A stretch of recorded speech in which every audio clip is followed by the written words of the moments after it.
Hey guys, and we are back. And we got a horror story for you today from none other than mR.bALLEN, best storyteller online, I believe. So leave a like for the video, subscribe to the channel, and let's get into it. It's going to be a scary one, so hold on to your seats.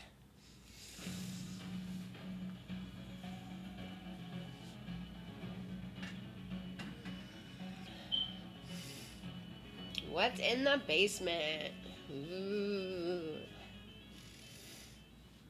In the fall of 1986, Frank Bullen, along with his two daughters, Tina, who was 15, and Karen, who was 9, they experienced just a terrible loss. So Frank's wife and the girl's mother suddenly passed away from cancer.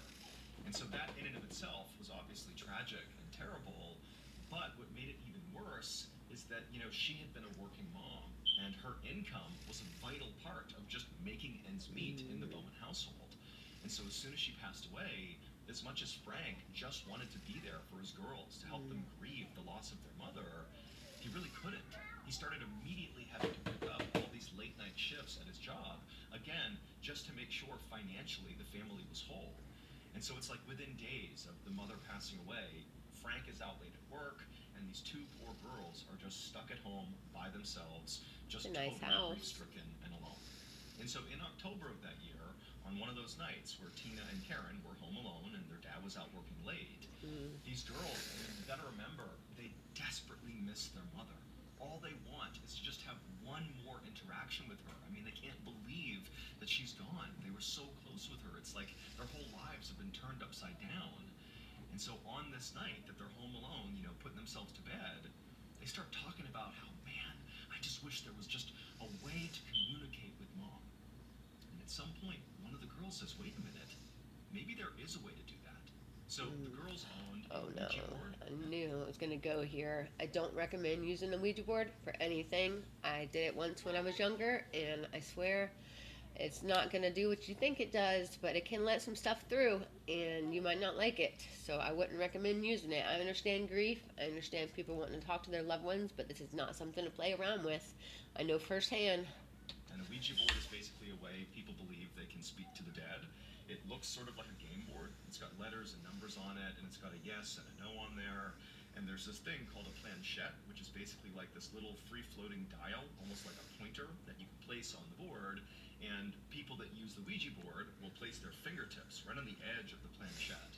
And they will literally just say things like, if there are spirits in the room with me right now, give me a sign.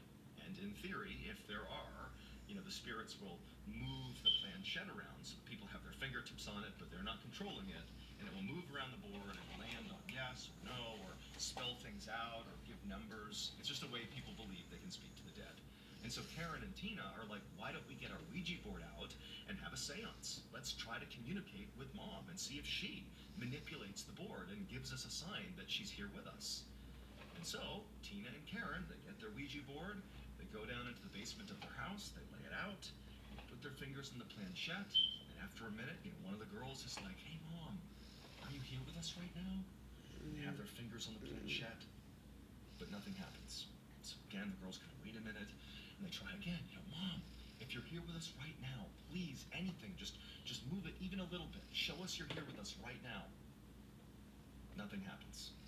And so over and over and over again for over an hour, the girls just sit there asking every combination of question they can possibly think of to try to elicit a response from their mother, who they so want to believe is like with them right now, sort of looking out for them. But no matter how earnestly and passionately they asked these questions, the planchette never moved. So the seance didn't work. And so the girls, it's not clear if they literally believed they were actually going to get a reaction from their mom, but, this was pretty disappointing. It was like another reminder that, mom really is gone. And so they packed up their Ouija board, very frustrated, and they went upstairs to their respective bedrooms on the second floor of the house, they climb into bed, and they try to go to sleep.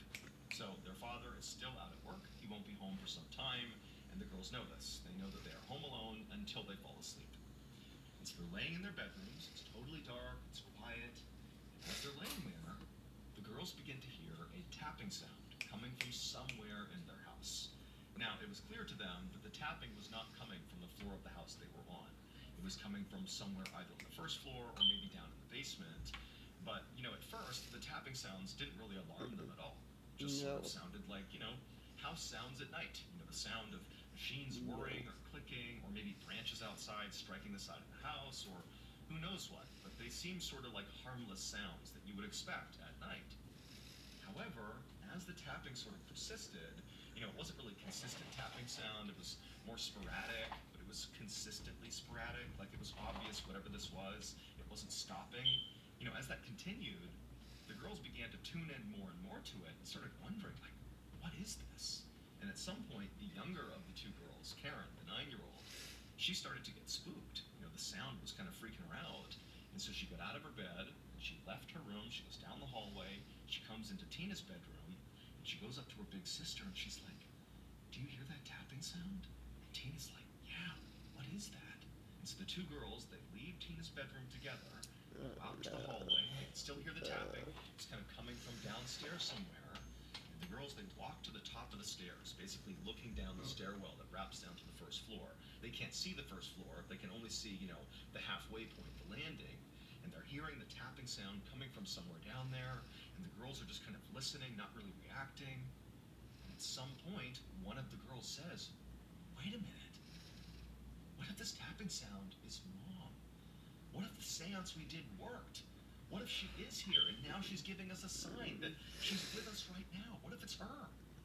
And so feeling sort of excited all of a sudden, one of the girls just says, Mom, is that you down there? And immediately there's a response. Tap, tap, tap. Something from downstairs is reacting to their question. And the girls are so Girls, just stay where you are. It's not your mama. That's so scary. hyped. This is what they wanted when they did their seance. All they wanted was some interaction with their mother, and they think right now they're getting it. They're talking to their mom. And so after getting that tap, tap, tap response, one of the girls asks another question. Mom, if it's really you, give us another sign. Really show it's you. Tap, tap, tap. Something for sure is interacting with them downstairs. And the girls 100% believe it's their mother. And again, they are thrilled. And so the girls, they start walking down the stairs, firing off more questions to their mom. And even though some of their questions weren't really yes or no questions, they would always get that sort of tap, tap, tap response. Like, again, something's interacting with them.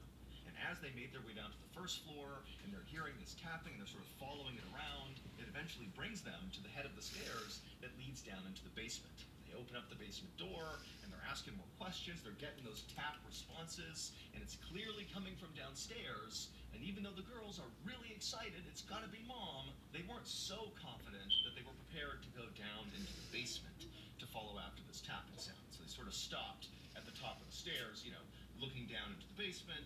It's gotta be Mom, but it's still a little bit frightening to go down there. And so they stayed there, right above the stairs, looking into the basement, just constantly asking questions and getting responses from down in the basement from Mom. It was great. And eventually, after 30 minutes, 45 minutes, whatever it was, the tapping just stopped. The girls continued asking questions, but there was no longer any reaction from the basement. And so at that point, the girls, they're so excited, they really feel like they've been talking to their mom, and they're so jazzed up from this experience that they're like, we're not going to be able to sleep. And so the girls just stay awake in the kitchen until Frank comes home from work. And when Frank comes inside and he sees his girls are awake, it's like midnight or whatever it is, he's sort of surprised. But the girls rush up to him and they're like, Dad, you wouldn't believe it. We had this seance and we heard this tapping sound and we know it was Mom. Mom is with us right now. We were talking to her.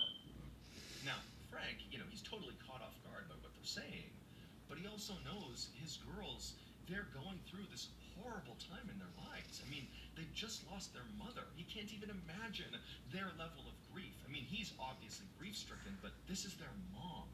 And so he's seeing his girls for the first time in what feels like a long time, looking really happy and excited, and they're telling him that tapping sounds in the house are their mother. And so Frank, he's not going to pick holes in what they're doing. He's not going to question, what's actually happening in the house. Instead, as soon as they tell him all this stuff, he just goes, you know what, girls? Of course your mom is here. Your mom will always be here. She will always be looking out for you. Your mom is with you right now in the house, I'm sure of it. And so the girls, they're so happy. Again, this was such an amazing experience. Their dad, he also agreed this is so good. And so the girls, they happily go upstairs to their bedrooms and they go to sleep. And Frank, truthfully, after having this exchange with his daughters, didn't really think much of it. Again, he's sort of thinking that, there wasn't really tapping sounds coming from his deceased wife. This is just some coping mechanism that the girls are using to deal with this tragedy. And he thinks, you know what, it's healthy enough, it's making them happy, what's the big deal? And so Frank, he goes to bed. Over the next few days, the tapping sounds in the house would continue. And they were no longer just coming from the basement, they were also coming from the kitchen, they were coming sometimes from the second floor, they were sort of coming from all over the house. But the girls were the only ones who could hear the sounds. Like every time they'd hear the tapping, if their dad was home, they'd call him over, but Frank wouldn't hear anything. Now again, Frank doesn't really believe that there's actually tapping happening. He doesn't think this is actually real at all, but he's playing along with it because, his girls are happy, clearly this is their coping mechanism. And so again, Frank's not thinking much of it, it's harmless. The girls are frustrated that he can't hear it, but again, it's overall still a very good thing. It's mom. Mom is trying to communicate with them. However, after a few days, post-seance, as the tapping continued, the girls began to change their attitude about the tapping sounds. The first day, and over those first few days, it really did feel like a good thing. This is mom. This is positive. This was definitely a good thing. But after about 72 hours, post-seance, the girls began to sort of feel frightened by the tapping. Because the tapping no longer was really just coming mostly from the basement. It now started coming almost exclusively from their bedrooms at night.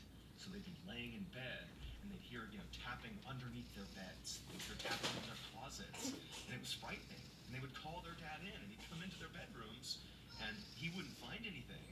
But now, Frank, who previously had just sort of let this continue, this is his girl's coping mechanism for this terrible loss, now he's seeing that his girls, they don't really think it's mom anymore. They don't know what this is. And it's also disrupting their sleep.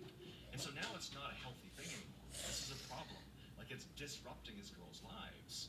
And so Frank begins at this point, 3 days post-seance now, he begins telling his girls like, hey, come on guys, there's nothing to be scared of here.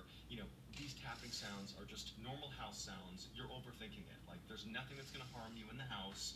Mom is definitely here looking out for you, but she's not making those tapping sounds. You gotta let this stuff go and just forget about this stuff. But the girls, they're like, Dad, we're not making the tapping sounds up. Just because you don't hear them does not mean they're not real. And they began to tell their dad, like, we think the seance worked, but we actually no longer think it's mom that's sort of come out of the seance. We think we unlocked a different spirit, an evil spirit. And now that evil spirit is haunting our house. So Frank, at this point, he's like, guys, that's not what's going on here. You really need to stop. Like, these tapping sounds are not real. They're in your head or they're normal.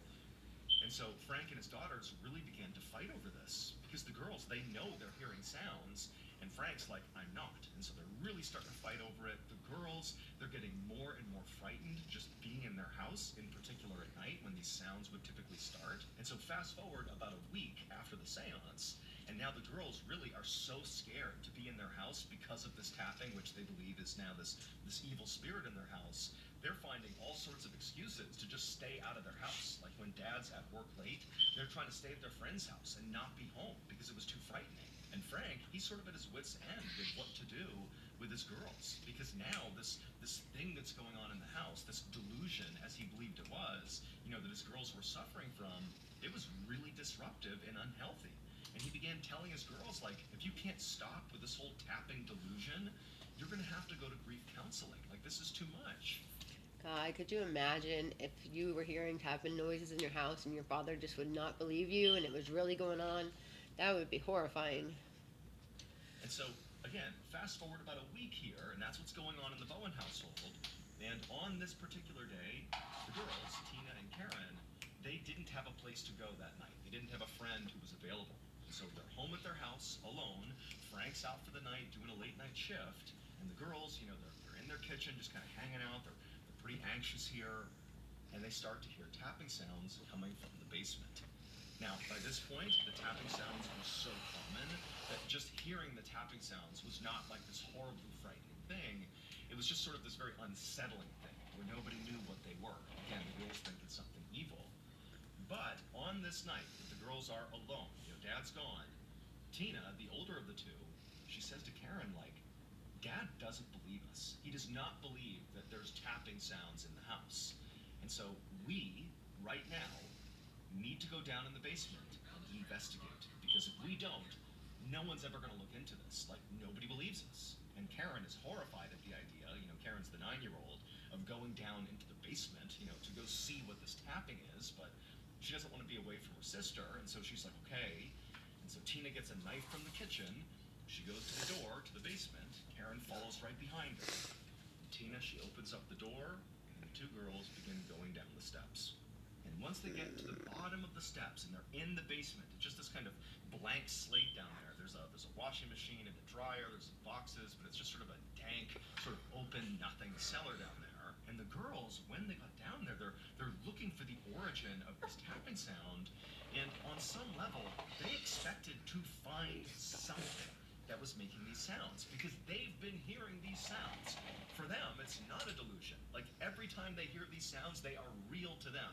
Just because their dad doesn't hear it does not mean it's not real to them. And if you look at the beginning, when they first started hearing the sounds, they thought it was their mom. And they never really fully investigated.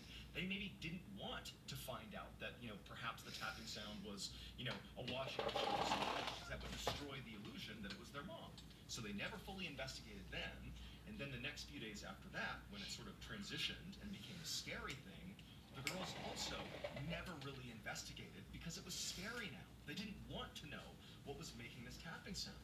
And so now, here we are a week into this, and they've gone down into the basement where they've heard the tapping sounds, and they're like prepared to see something that is making this sound, because it's real for them.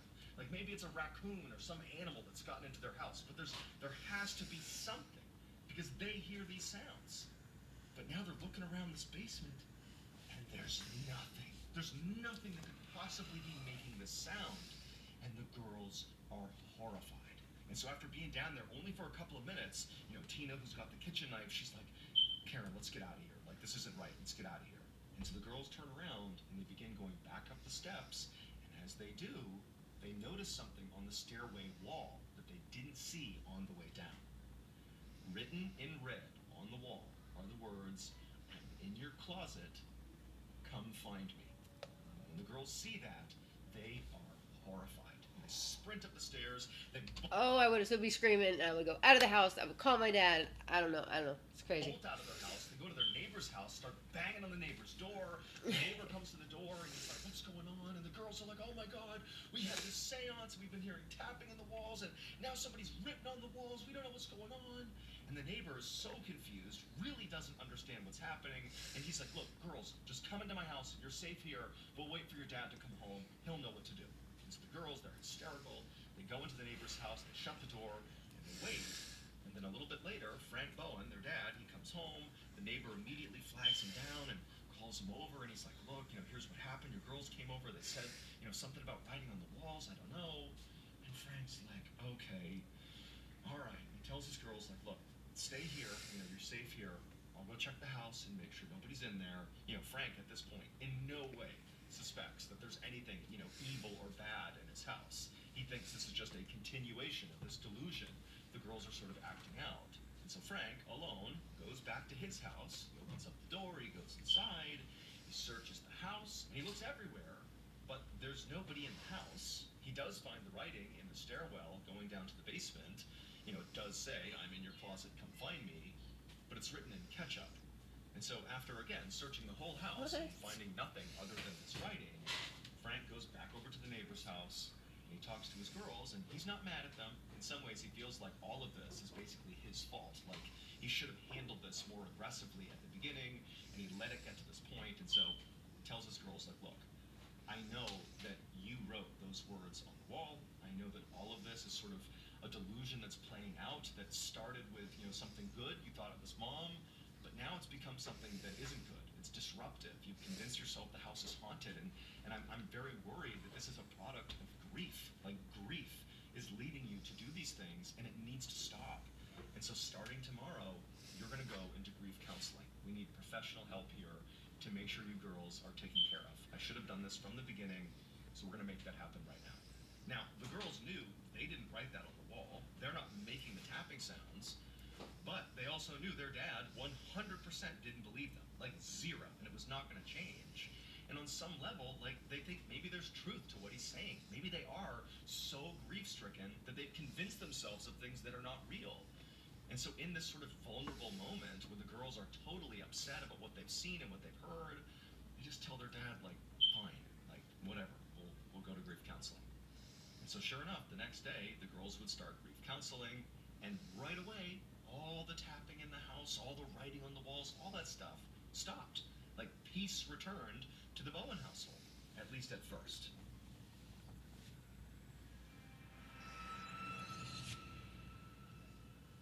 As you may already know, I recently was on tour. Me and my team spent 4 weeks traveling in a bus around the country, telling stories live to thousands of people. It was totally incredible and surreal. But I've got to say, the best part of the whole experience was just getting to interact with you all in person, fans of the strange, dark, and mysterious. And also, pretty much everybody turned out in flannel. It was like a sea of thousands of people rocking the flannel. Because basically, at this point, the official uniform of the strange, dark, and mysterious is the flannel. And guess what? I have a surprise for you that has to do with flannel just in time for the holidays. I am so excited to share that our brand new official mR.BALLEN flannel is now for sale on shopmrballen.com. Y'all But go get hurry, one. because quantity is limited. This is a first come, first served situation. But it's not just a flannel. We actually have a whole new collection for the holiday season. And they include things like the mR.BALLEN Christmas sweater. We also have a hat, we have a hoodie, there's a blanket, like a flannel blanket, there's ornaments, there's stickers, there's pins, and much more. But don't wait too long to buy this stuff, because this is a holiday drop, which means if you want it in time for the holidays, you gotta order now. So again, head on over to shopmrballen.com to pick up your official mR.BALLEN flannel, along with all the other great stuff we're dropping for the holiday season. I can't wait to see some of you guys rocking the flannel the next time I go on tour. Happy holidays, everybody. Okay, back to the story.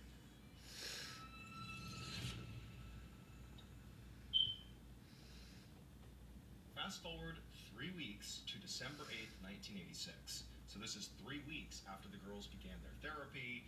And in those 3 weeks, the Bowen household is totally calm. There's no more tapping, nothing, everything is fine.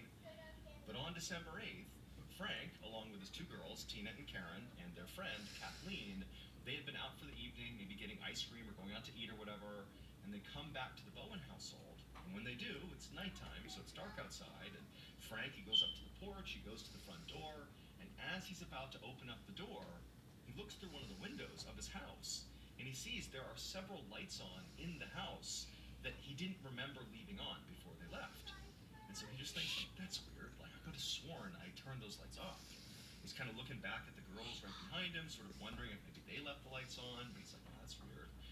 So he unlocks the front door, he swings the door open, and immediately he sees this scene inside of his house that makes no sense. The TV is on, a radio is on, and furniture in the first floor of the house where he's looking has clearly been moved. Not dramatically, but things have been moved around on the first floor. Like if you live somewhere, you know where things go. Things are off. And Frank, like he's seeing this, he's sort of looking back at Tina and Karen. He's like, did they do this? Are we back to this whole delusion? You gotta remember that even though it's been 3 weeks now of peace in the Bowen household, Frank is all too aware of how insane it was right before then. You know, with the girls, writing on the wall, at least according to him, and thinking there was an evil spirit in their house, and, he's thinking, is this them? Like, somehow did they do this? This feels sort of like a continuation of that. He's looking at the girls, but he's thinking to himself, like, they've been with me. We've been out of the house. How could they do this? But again, Frank is sort of caught. On the one hand, he knows this could be his girls, but he's also thinking that's not possible. And so in that mind state of sort of being caught between these two opposing ideas, Frank, instead of backing out of the house and calling the police like anybody else would do, he instead just begins like walking into the house, sort of nonchalant, like not really sure how to react. And he begins this sort of half-cocked search through the house. And the whole time, Tina, Karen, and Kathleen, they see what's going on, and the 2 daughters, they're terrified. I mean, they're all too aware of all the tapping and the writing on the walls. They're thinking, this is real, it's happening again. And so they're tucked up right behind Frank, who again, Frank is like in shock.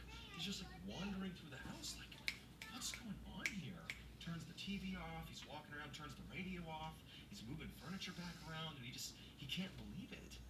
And so he does this weird, like again, half-invested search through the first floor. He doesn't find anybody there.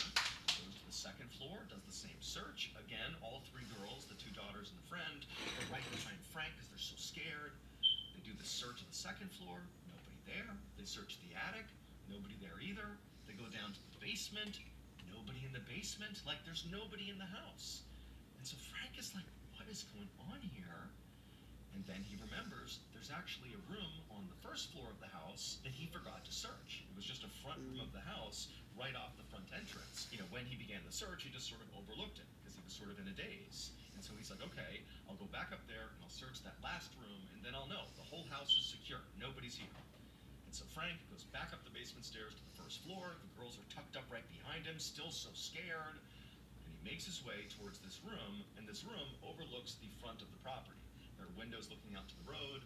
It's just you walk in, there's windows, there's the front of the house, and there's a little closet over to the left. It's like a sitting room. And so Frank, he goes into this room, and right away he sees on the wall right in front of him, written in shaving cream, are the words, "Marry me." And so Frank, he walks over to the words, and he's staring at them, being like, what is this? Like, who wrote this? The girls, again, are right behind him, tucked up against the back of his legs, and he's staring, and as he's doing that, he hears movement in the closet in the room that he's in. And Frank turns and he looks at this closet. The doors are open to this closet. It's a dark closet. And out of the closet walks a man who was wearing a dress, Frank's dead wife's dress. This person had clown makeup on their face, and they were wielding a hatchet. And they walk out of the closet, and they look at Frank, and they look at the girls who are so shocked, they're just in silence, staring back at the sky. And this person looks at Frank and goes, "You and the girls go upstairs." And so Frank immediately Oh my god, so they've had somebody in their house this whole time, and the dad wouldn't believe them. goes into protector mode, and he gets between the maniac and the girls, and he just tells the girls, like, go up the stairs, do what he says, and the hatchet-wielding maniac just sort of walks along, following after Frank and the girls. Again, Frank sort of staying between this person and the girls. And so Frank shepherds the girls up the stairs. He's like, go ahead, girls. First bedroom, go in the first bedroom. So they go upstairs. All three girls go into the first bedroom. So Kathleen, Karen, Tina, and then Frank, he goes into the bedroom, and the maniac's right here in the hallway about to follow after Frank. And as soon as Frank gets in the door, Frank shuts the door and holds it shut. And there's suddenly this struggle between the maniac in the hallway and Frank. The maniac's trying to get in. There's this vicious struggle. And Tina, who's already in this bedroom, just turns, runs, and leaps out the second floor window. And so she smashes to the ground. She runs next door to that neighbor's house. She slams on the door. The neighbor comes out, and Tina's screaming about, "There's someone in my house!" And so the neighbor at this point knows this is a real emergency. They call the police. And then minutes later, the police show up. And when they get there, they look up at the Bowen household, and Frank Bowen is leaning out of that second floor bedroom, and he's screaming to the police, "Hey, there's somebody in here. He was just at my door. He's gone. I don't know where he is." And police, they get over. They put a ladder up to the window. Frank comes down. They get the other two girls down. So everybody is safely out of the house now. They've been moved over to that neighbor's house. And now the police are going to go into the Bowen household to find this dress-wearing, hatchet-wielding, clown makeup-wearing maniac. They're going to find him and put him into custody. And so the police, they go into the Bowen household, guns drawn, and they search that entire property, top to bottom. And don't find nothing. Nothing. Nobody's there. The house is completely vacant. However, they would find a hatchet lying by the back sliding glass door, and the back sliding glass door was partially open. And so ultimately, again, when nobody is found inside the house, the police decide, like, well, clearly this maniac, if there really was a maniac, is now gone. Because look, the door's open, the hatchet's here, so they're gone. And so the police, they go over and talk to Frank and his family, and they're like, look, we don't really know what to make of this. We didn't actually see, this person you claim to have seen in your house. I'm sure there was somebody, but we didn't see them. And And so for now, what we're going to do is we're going to monitor your property 24/7 and just see what happens, see if anybody comes in or out. We'll make sure nobody comes to this property, and we'll also begin an investigation in town to try to figure out, who this maniac was. And in the meantime, you and your girls go stay with a family friend or something. Just don't be here because we don't know what's going on here. And so Frank and his girls, they went and stayed with a family friend, and the police began their surveillance of the Bowen household. And for 2 days, nothing happened. Like, nobody went in or out of the Bowen household, and despite police canvassing the town and trying to figure out, who this maniac could have been, they really didn't get anywhere. Because remember, Frank's description and the girl's description of this maniac was, probably a man wearing a dress with clown makeup on, and so effectively this person had a disguise on. Like, there was nothing to go on. So they couldn't find anybody in town, there was no leads, and nobody has come to this house, and they're communicating with Frank Bowen the whole time. Like, basically, nothing's coming of this case. And so finally, 48 hours after, confronting this maniac in the closet, Frank and his girls, they've been at the family friend's house this whole time. And Frank's like, you know what, it'd be great to get my toiletries and a few other things from my house, because basically they evacuated their house and didn't get a chance to pack or anything. And Frank's thinking, like, nothing's going on at the house. There's no leads in this case. It's got to be safe to go back to my house for a minute and get the things I need. And so he tells his girls to stay with his family friend, and Frank, by himself, goes over to his house, and it's broad daylight, and he's expecting to find a police officer, who's monitoring his property, and he can tell the officer, hey, I'm just going in real quick to get my stuff, and they would, let him go in and do that. But when he got to his house, he looked around, and he didn't see any police officer outside the property watching the property. And he's thinking, like, that's pretty weird. They told me they've been watching my property 24/7, like, where are they? But Frank's like, that's weird, whatever. So he gets out of his car and begins walking towards his front door. But as he's walking, for a second, out of the corner of his eye, he can swear he can see somebody moving in the second floor of his house. When he looked up, nobody was there. He was certain somebody had been moving around up there. And Frank's thinking to himself, like, wait a minute. Are the police monitoring my house from the inside? Is that what they're doing? They've been in my house? I could have sworn they said they were out of my house. And Frank's like, you know what, just in case, I need to call the police, because I don't want to walk in there and startle an armed police officer who's basically looking for an intruder. And so Frank, he goes to that neighbor's house and uses their phone, and he calls the police, and he's like, hey, are you in my house? Is that what you guys have been doing? You've been monitoring my house from the inside? And they're like, no, we have been watching it from the outside. Very likely what's happened here is you've arrived at your house at the exact moment when there is turnover happening between the police officers who are watching it from the outside. Meaning the officer who's been watching your house must have just left, and the incoming officer who will be taking over the next shift is probably on their way, or maybe they're there right now. And in fact, what you should do, Frank, is hang up with us, go back to your property, and very likely the officer will be there or be there soon, and you can talk to them and have them search your house just in case to make sure nobody's in there. And so Frank says, okay, he hangs up the phone, he goes outside, and sure enough, now there is clearly a police officer in a car outside of his property. So Frank goes over and explains the situation to the officer, and the officer's like, no one's going inside your property. Literally, we have watched this property 24/7, save for a couple of minutes here and there when we're doing turnover, but nobody's gone in or out of your property. But either way, Frank, I'll search your house just to be sure. And so Frank goes back over to the neighbor's house, and this officer goes up to Frank's door, he opens it up, he looks inside, and he can't believe what he's looking at. In the first floor of Frank's house, it's just madness. There are pennies glued to the ceiling of the first floor, and the furniture clearly has been moved all over the place, but it's been stacked in these sort of weird arrangements. And there are glasses of champagne all over the first floor, and there are kitchen knives that have been driven into family photos on the wall. Like, the knives are still sticking into the photo, and where these knives have been driven through the photo is always on a picture of either Tina or Karen, the two daughters. And where there are knives in these pictures, above those pictures is written, I'm going to kill you, Tina, or I'm going to kill you, Karen. And so this officer obviously knows, we have a problem here, and so he backs out of the house, he calls for reinforcements, and so all these officers go in, guns drawn, now convinced, clearly somebody has found a way to come in and out of this house, or they're still here, and we have to find them.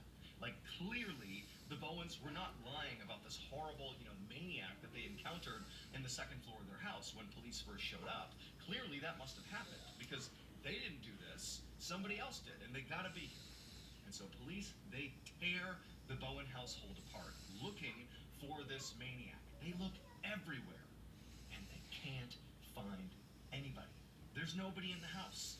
And on top of that, it had snowed outside, and before they went in, they made sure they walked around the property to see if there were footsteps coming in or out of the property, and there wasn't. Like, it's not possible what they're seeing. But they've now torn the house up, looking for anything, and they found nothing, other than, again, the madness they've seen with the furniture, the writing, the knives. That's all they found. And so after hours and hours of this very frustrating search, a few of the officers found themselves in the basement, and they're just standing there talking to each other like, this is crazy. We must have missed something. Like, what is it? And at some point, one of those officers who was having that conversation, he had his hand resting on the washing machine, and he's just sitting there like, yeah, what did we miss? What did we miss? And suddenly, as he's leaning against the washing machine moved. And so suddenly there's this gap that's been created by moving the washing machine. And the officer looks at the wall where the machine had been sitting before, and clearly there is a hole on the wall.